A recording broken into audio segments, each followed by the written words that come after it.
Alrighty, what's going on YouTube? We are back with another video on the Ariel Rider X-Class. This is going to be the 60v Cafe Racer Edition. Game plan for this video is we're going to try to stay on the high-speed roads to see how this bike performs and see if it can keep up with crazy LA traffic. I filled these tires to the max PSI, that way we get the least rolling resistance. It can go as fast as we can go, but it's going to make the ride a lot more bumpier, especially considering the fact this is a hardtail, which usually isn't a big deal if you deflate the tires a little bit, but I got them filled to the max. All right, let's try to keep up with traffic now. We're gonna be careful with this big old truck to the left of me. See if we can get ahead of that, and we can. That's good. So far, so good. It is gonna be hot today. I'm about to start filming these videos way earlier in the morning because it's gonna be like 90 to 100 degrees this whole week. So we're gonna have to be pretty careful how we decide to plan these videos and film them. Let's do some pedaling. There we go, we're up to speed now. Going 20. Speed limit is 35 now, but that's not accurate. Whoa. At least you have that front suspension, which is doing a good job at eating all these bumps. Because let me tell you one thing, Santa Monica is extremely bumpy. All right, let's tap on this. Come on. I like to pedal on this bike just because it doesn't have the most torque, just to give it a little bit of a boost. But usually once you pedal after like 20, it gets going again. Again, we just gotta be careful with the speed bumps because this road is bumpy. Every time I go down this road, I feel like it's gambling. You just never know what you're gonna get. I feel like you gotta be very, oh my God, we're floating. Oh my God. It's okay, I got this, guys. I got this, don't worry. Nobody freak out. I am a trained professional. Do not do this at home. Man, it feels so good to be back on this bike. I feel like a lot of people kind of hate on this bike a little bit just because it's not as fast as the Tudio or as fast and as torquey as other e-bikes. But the thing about this e-bike is it's gonna last you a long time. Just because the way the controller is tuned, it's tuned for reliability. So, I mean, I would say it's like a Honda, you know? It's kind of like a Honda. It's not the fastest thing in the world. You sure could upgrade it, but out of the box, it's gonna be reliable, and that's what really matters in my opinion. Also, my rear brakes are super squeaky right now because I made a really dumb mistake. It was riding near a garage shop, and there was some oil on the ground, and I hit it, and it got on my brake rotors, so now I gotta go home, clean those, and maybe even have to get new brake pads, which sucks, but it's okay. It is my fault, not the bike's fault. Let's see if we can keep up with this Ford right here. I don't have any mirrors on this bike, which kind of sucks, but that's okay. We'll be fine. I'm not too concerned about it. Wow, this bike feels a lot more powerful now.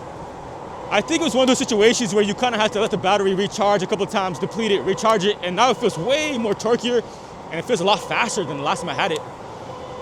I don't know what that's about, but I'm not complaining. Also, real quickly, guys, would you guys prefer me to get a helmet cam or chest cam? I'm thinking about getting a helmet cam. I feel like it might do better for the channel. That way you guys can see exactly what I'm talking about. Because sometimes I'm talking about things, you guys can't see it, you know? Let me know in the comments. All right, so we're on Fountain Ave right now. As you can tell, the speed gets a lot quicker here. Except this Dodge is for some reason going super slow, but that's okay. My gosh, my voice is cracking all morning. It's like I'm going through puberty all over again. But all right, like I was saying, I'm thinking about bringing this bike down to the LA rivers, kind of exploring those trails a little bit. I feel like it might be a little bit of a fun time. Plus, I haven't been there in a long time. Also, guys, don't get too excited, okay? Don't get too excited. But I think we might be getting an electric dirt bike on the channel soon. Don't get your hopes up, but I think. All right now we're kind of cruising with traffic. We're not really losing yet. But we are, we're actually doing pretty well. We're keeping up. I don't think we're slowing anybody down, that's for sure. As you guys can tell by the views right now, we're heading up toward the beautiful Hollywood Hills up there to the front of us. I doubt you guys can see it on camera, but that's where like a bunch of millionaires live, as you guys probably already know based off the movies and well, concerning the fact it's called the Hollywood Hills. But yeah, who knows, maybe one day if I make a billion subscribers, we'll live up in those hills. Actually, not really. I wouldn't want to live there, but you know. It's a nice thought, right? All right, so we're gonna take a ride up here on Sunset, which as you guys may or may not know, it's a crazy high-speed road with lots of hectic traffic. And it's honestly a little bit dangerous, but we're gonna do it because I'm brave, man. I ain't scared of nothing. Man, I gotta say though, the build quality of this bike is very impressive. I mean, if you ever own an Ariel Rider bike, you know what I'm talking about. These things just feel so well built. Maybe it's not the fastest, but it's built like a tank, man, I'm telling you. I had to watch out for that bump right there.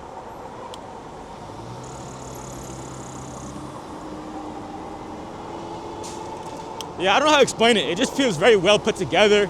It feels well balanced. It feels strong. Oh man, we got an exotic car rental place over there to the right of us. I saw a Lamborghini, I saw a Corvette. Wow. All right, hang on. Let's see if we can keep up with this red car right here to the left of us. Come on. Nope, actually, yeah, we are. We're doing a pretty decent job of keeping up with traffic right now. Seems like these guys are probably going close to 40. We're going 38. We're definitely not slowing anybody down. So as you guys can tell, the bike can keep up with traffic, which I feel like is the most important part, you know? As long as you can keep up with traffic without slowing anybody down, you got yourself a good e-bike. Especially for LA riding when these cars drive aggressively. So if you're slowing them down, they honestly might hit you. I would not be surprised. Another thing about this bike right now is the motor is quiet, man. It's not that loud, man. When I'm riding the 2D, I feel like I have to scream at you guys in order for you to hear me. On this bike, it doesn't feel too bad. It sounds relatively quiet, which is weird for a geared hub motor. You guys know where you are. Things are about to get real bumpy soon, too. Things always get bumpy right here. I'm not too sure why. I don't know why they don't clean up or fix these roads, but they don't. So we better hold on tight right now. Oh my God, here we go. We're just gonna chill in this far more right lane. Oh my gosh. Whew. All right, now we're going down the Highland, which is also another high-speed road. Again, I keep saying it, but every road I'm gonna be on today is gonna be high speed, so let's get straight to it. Is that a Jaguar in front of us? That thing looks nice. Wow, that's a very beautiful looking car. You know what's a kind of weird thing? I wanna know, what is y'all opinions on wearing shorts or riding e-bikes? I think it depends how you ride, but right now, holy moly, that was a crazy looking bump right there. Wow, it's a good thing I dodged that. That would have freaking made me crash. But what is your opinions on riding shorts while riding e-bikes? I feel like I always wear jeans and at least a vest or something because, I mean, I'm going 35 plus miles per hour in LA traffic. I just feel like it's kind of dumb to wear shorts. Although I do understand it, it's hot as hell, but I feel like it's just too much of a risk. Even then, these aren't motorcycle jeans, but at least hopefully they'll do something to help me keep my skin on my legs, you know, if I were to crash. It's a little sketchy because I feel like I'm being pushed next to these cars that are riding me, and if one of these cars that are riding me opens their door without looking, I'm done for. So let's be a little careful of that, at least a little cautious of it. And let's just keep cruising, man. So far, the bike is doing great. It's not as uncomfortable as I thought it would be with not having rear suspension and having the tires filled to max PSI. I know the ride sounds pretty bumpy, probably in my voice, but trust me when I tell you, it's not too shabby. It helps that the seat is super plush. So while I am being thrown around, these seats doing a good job of absorbing all the bumps. Look at all this traffic up ahead. This is why I was trying to avoid Santa Monica. Santa Monica looks just like this too. But this is Melrose, so it's a little more hectic as well. It's funny, as I said that, traffic started to speed up, so we're okay now. Of course. And then we'll take a ride over here. Whoa, we got a Corvette and a BMW. As you guys can tell, we are in the nicer neighborhoods. Damn. Imagine owning both of those cars. Damn. But you know what though, life's good, man. Life's good, can't complain. We got the Ariel Rider out here. It's a beautiful bike. It's reliable. I'm not too mad about it. You know, that's the thing with the Tudio, right? The Tudio is so unreliable, and that's been proven so many times by so many different people. And it's like, I want to push that bike farther. I want to ride it to a lot more different, cooler locations, but it's scary to take that risk knowing there's a good chance I'll break down in the middle of nowhere, you know? And I don't have a friend with the car, so I'll be forced to pretty much bike back home, which would suck. But don't get it twisted. I'm still going to film all those kind of cool videos on the Tudio. It's just got to be a little bit more planned out and have somebody to help me just in case the bike does break down. But soon to come, soon to come. I think I might film it tomorrow. I think I'm going to take the bike over to Echo Park. I think that could be a fun little ride for the bike. Also going to take this bike to Echo Park. I like this bike because it's so, I'm so confident in it, you know? I know this bike will be fine. It can handle long distances well.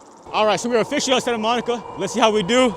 Right now we're going 27. The bike is still picking up speed. We've probably been out here for close to probably like 10 miles now. We've lost 2 bars of battery so far. Although that could be voltage sag, but we'll see. Oh, we're heading into traffic now, of course. Which isn't surprising, but we're fine. Being on an e-bike is not my biggest worry, to be honest. I could just pop up on the curb and get around it if need be. Honestly, I started to enjoy riding e-bikes in LA. I don't know why. I feel like it's a little hectic, but I'm starting to enjoy the hecticness. I don't know why. I don't know if that's good or not. It might be kind of a dangerous thing in the long run, but I enjoy it. Oh, we got the Tesla dyno over here to the left of us. It's a pretty cool, interesting fact. It's so close to where I live. The Tesla dyno over there, where they have that popcorn and robot thingamajiggy. My glasses are just going like... Oh my gosh. All right, guys, I can officially say that the Ariel Rider X-Class, the 60-volt Cafe Racer Edition, can definitely handle LA traffic. So if you were curious, now you know. If any of you guys are interested in purchasing any e-bikes from Ariel Rider, make sure you use my discount code. I'll pop it up on the screen right now. But just like always, guys, I appreciate y'all watching these videos. I hope you enjoyed it. Do your boy a favor. Don't forget to like and subscribe. And I will catch you guys in the next one.